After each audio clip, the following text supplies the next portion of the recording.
Hello everyone, this is Megha Sharma. Welcome to Omega Tech Ed. आज के video में हम पढ़ेंगे most important topic model performance metrics. Model performance metrics are measurements used to evaluate the effectiveness and efficiency of a predictive model और machine learning algorithm। Model performance matrix का use हम predictive model और machine learning algorithm की effectiveness और efficiency को evaluate करने के लिए करते हैं। क्लासिफिकेशन टास्क में हमारा मेन एम टारगेट वेरिएबल को प्रिडिक्ट करना होता है जो कि डिस्क्रीट वैल्यू के फॉर्म में होते हैं।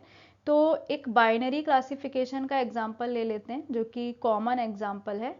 अगर हमारे पास ईमेल है तो ईमेल को अगर हमें क्लासिफाई करना है स्पैम और नॉट स्पैम में, तो उसके लिए हम बाइनरी क्लासिफिकेशन मॉडल बिल्ड करते हैं और यहाँ पे हमारा जो मॉडल है वो ईमेल को क्लासिफाई करेगा कि ईमेल स्पैम है या फिर स्पैम नहीं है। तो इस तरह के जो क्लासिफिकेशन के लिए हम मॉडल बनाते हैं, जो हम प्रिडिक्टिव मॉडल बनाते हैं, उनकी इफ़ेक्टिवनेस एफिशिएंसी को इवेल्युएट करने के लिए हम मॉडल परफॉर्मेंस मैट्रिक्स का यूज़ करते हैं। तो कई सारे मॉडल परफॉर्मेंस मैट्रिक्स हैं जैसे कि accuracy, precision, recall, F1 score, confusion matrix, ROC curve and AUC।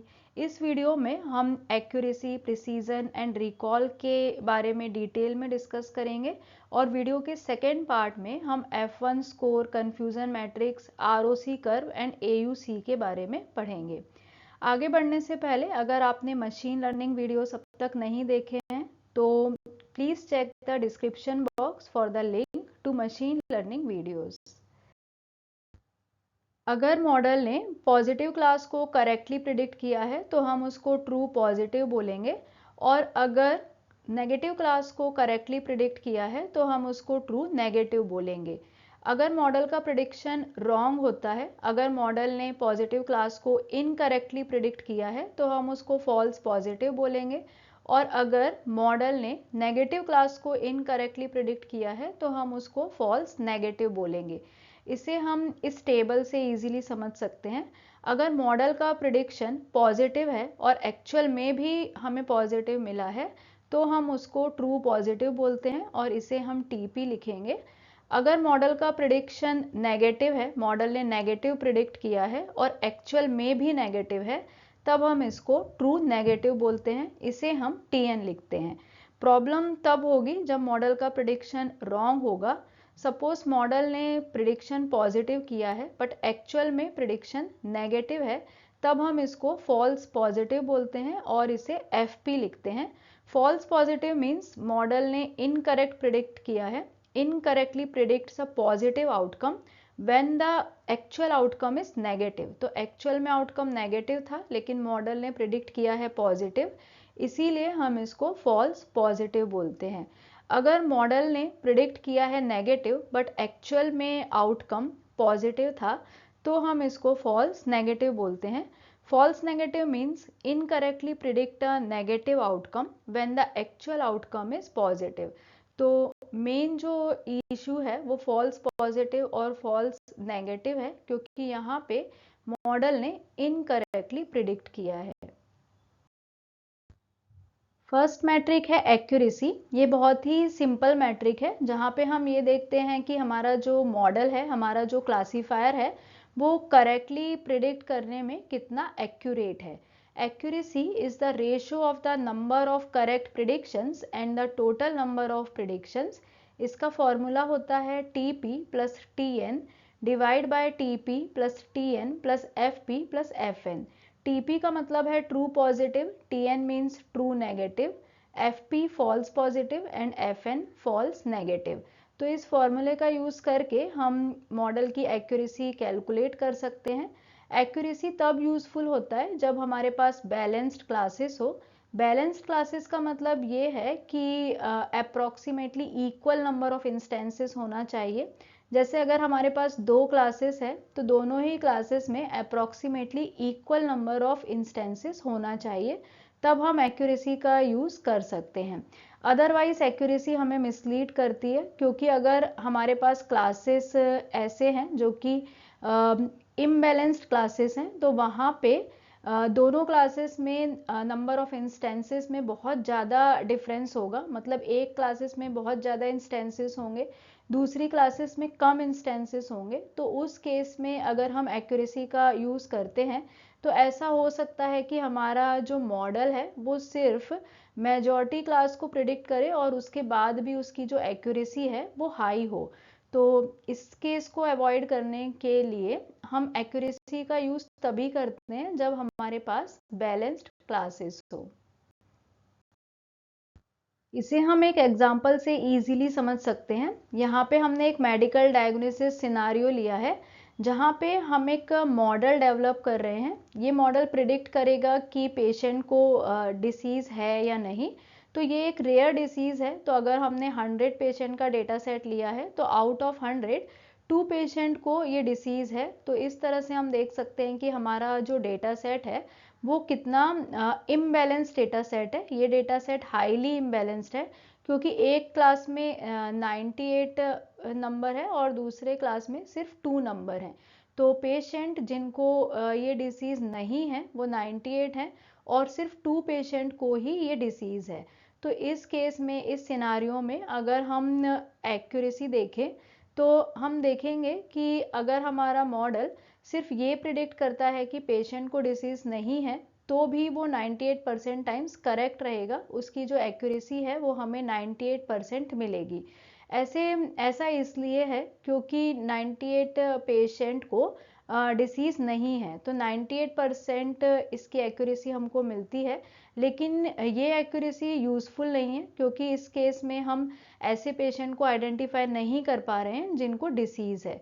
तो यहाँ पे हमारा जो मॉडल है ये सिंपली ये प्रिडिक्ट कर दे रहा है कि हर एक पेशेंट डिसीज़ फ्री है। तो इसीलिए इम्बैलेंस डेटा सेट में एक्यूरेसी यूज़फुल नहीं होती है। ऐसे केसेस में जहाँ पे हमारे पास इम्बैलेंस डेटा सेट है, हम अदर मैट्रिक्स का यूज़ करते हैं, जैसे कि प्रिसीजन, रिकॉल, F1 स्कोर। ये मैट्रिक्स हमें ज़्यादा यूज़फुल इंफॉर्मेशन देती हैं। इससे हम मॉडल के परफॉर्मेंस को इवेल्युएट कर सकते हैं, स्पेशली ऐसे केस में जहाँ पे हमारे पास इम्बैलेंस डेटा सेट है और हमें माइनॉरिटी क्लास को भी कंसीडर करना है, माइनॉरिटी क्लास को भी करेक्टली आइडेंटिफाई करना है। नेक्स्ट मैट्रिक है precision. Precision is a measure of a models performance that tells us how many of the positive predictions made by the model are actually correct. It is calculated as TP divided by TP plus FP. Precision तब useful होता है जब हमें false positive को avoid करना है। Precision is particularly useful in scenarios where the cost of false positive is high. For example, जैसे कि म्यूज़िक और वीडियो रिकमेंडेशन सिस्टम होता है, ई कॉमर्स वेबसाइट होती है। तो यहाँ पे हम कस्टमर को रॉन्ग सजेशन नहीं दे सकते, क्योंकि अगर हम रॉन्ग रिजल्ट और रॉन्ग सजेशन देंगे तो वो बिजनेस के लिए हार्मफुल होगा। तो प्रिसीजन का यूज़ हम उन सिनारियों में करते हैं जहाँ पे हमें फॉल्स पॉजिटिव को अवॉइड करना हो। It gives us insight into the model's ability to avoid false positive. A higher precision indicates fewer false positive. इसे हम एक एग्जाम्पल से समझ सकते हैं। सपोज हमारे पास 1000 ईमेल का डेटा सेट है, जिसमें से 200 स्पैम है, पॉजिटिव क्लास है, एंड 800 स्पैम नहीं है, नेगेटिव क्लास है। मॉडल को ट्रेन करने के बाद मॉडल ये प्रिडिक्ट करता है कि 250 ईमेल स्पैम है। तो ट्रू पॉजिटिव है 150, फॉल्स पॉजिटिव है 100। तो हम इसमें प्रिसीजन कैलकुलेट कर सकते हैं। 150 डिवाइड बाय 150 प्लस 100, रिजल्ट हमें मिलेगा 0.6। तो हम बोल सकते हैं कि मॉडल का जो प्रिसीजन है वो 60% है। This means that out of all the emails predicted as spam, 60% of them are actually spam. Next है रिकॉल। रिकॉल को हम सेंसिटिविटी और ट्रू पॉजिटिव रेट भी बोलते हैं। Recall measures the proportion of true positive predictions among all actual positive instances in the data set. It is calculated as TP divide by TP plus FN। Recall का use हम उन situation, उन scenario में करते हैं जहाँ पे सभी पॉजिटिव इंस्टेंस को कैप्चर करना क्रूशियल हो जाता है। यहाँ पे हम सभी पॉजिटिव इंस्टेंस को कैप्चर करते हैं, भले ही इसके लिए हमें फॉल्स पॉजिटिव को भी एक्सेप्ट करना पड़े। तो कई सारे सिचुएशंस ऐसे होते हैं। फॉर एग्जांपल मेडिकल डायग्नोसिस का यहाँ पे हमने एग्जांपल लिया हुआ है। मेडिकल डायग्नोसिस में हम पॉजिटिव इंस्टेंस को मिस नहीं कर सकते हैं, क्योंकि अगर हमने पॉजिटिव इंस्टेंस को मिस किया तो उसका सीवियर कॉन्सिक्वेंस पेशेंट की हेल्थ पे पड़ेगा, पेशेंट की डेथ भी हो सकती है। तो यहाँ पे हाई रिकॉल ये इंश्योर करता है कि मॉडल सभी पॉजिटिव केस को आइडेंटिफाई कर सकता है। तो यहाँ पे ये जो केस हमने लिया है, यहाँ पे फॉल्स पॉजिटिव अगर है तो भी चलेगा, मतलब तो इतना हार्मफुल वो नहीं है जितना कि फॉल्स नेगेटिव है। तो यहाँ पे cost of false negative high है।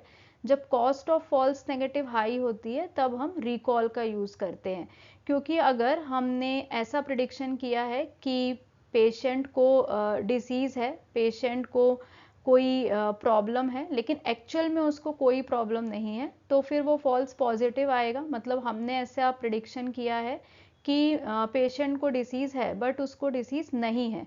तो इस केस में अगर हम देखें तो ये इतना सीवियर प्रॉब्लम नहीं है, क्योंकि पेशेंट सेफ है।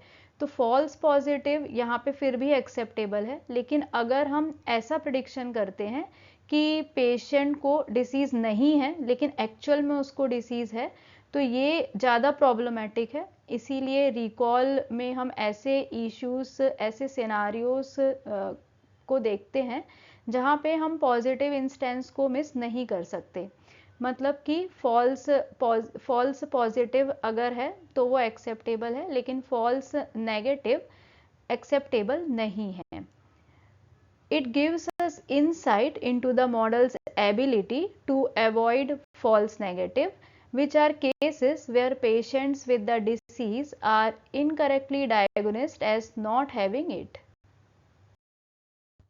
रिकॉल का एक एग्जाम्पल देख लेते हैं। Suppose we have a data set of 100 patients who were tested for a specific disease, where 20 patients actually have the disease positive class and 80 patients do not have the disease negative class.